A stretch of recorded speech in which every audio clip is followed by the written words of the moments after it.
नमस्कार, बहुत बहुत स्वागत है आपका। बात कर रहे हैं पराक्रम दिवस की। आपने पहली बार शायद इसे सुना हो क्योंकि सरकार इस बार 125वीं जयंती सुभाष बाबू की यानी नेताजी सुभाष चंद्र बोस की और उसके बाद 125वीं जयंती के मौके पर यह कहा गया है कि इस दिवस को जो है वो पराक्रम दिवस के रूप में मनाया जाएगा।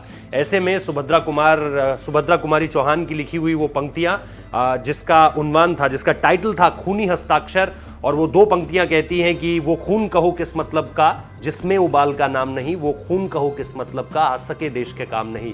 ये दरअसल इस तरह से शुरुआत करती है और फिर एक लंबी कविता है जिसमें सुभाष बाबू जो है वो देश के सामने, देश के युवाओं के सामने पूरी तरह से हाल रखते हैं कि आपको आज़ाद हिंद फौज बनानी है तो उसको लेकर के कैसे आगे बढ़ना है। और उसके बाद फिर उसमें युवाओं की भी अभिव्यक्ति है।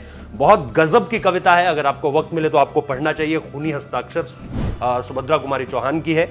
और वहीं से इस सारी की सारी बातों का पता चलता है कि कैसे नेताजी का जो जन्म दिवस है उसे सरकार पराक्रम दिवस के रूप में मनाना चाहती है, क्योंकि नेताजी सुभाष चंद्र बोस उस समय के बाद से ही लगातार इस तरह की स्थितियों में थे कि आज़ाद हिंद फौज को बनाना हो, बर्मा जाकर इसको लेकर के काम हो, इसके अलावा जापान तक जाना हो या उसके अलावा एशिया पैसिफिक देशों में जाकर इसको लेकर के चीज़ें शुरू करनी हो।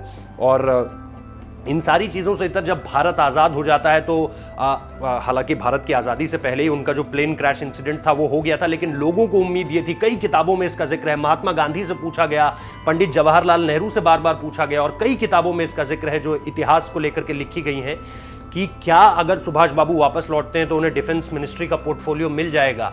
इसको लेकर के बहुत सारी किताबों में जिक्र है। तो इस तरह से उन्हें देखा जाता था क्योंकि डिफेंस को लेकर के वो बहुत ज्यादा फॉरवर्ड थिंकिंग थी उनकी, फॉरवर्ड प्लानिंग थी उनकी।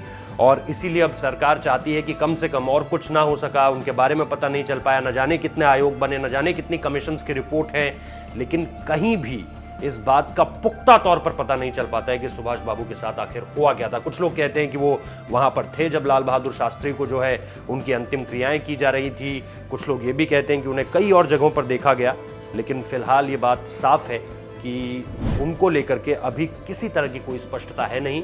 ऐसे में ये खबर है कि 23 जनवरी पराक्रम दिवस के रूप में मनाया जाएगा। बहुत बहुत शुक्रिया इस वीडियो को देखने के लिए।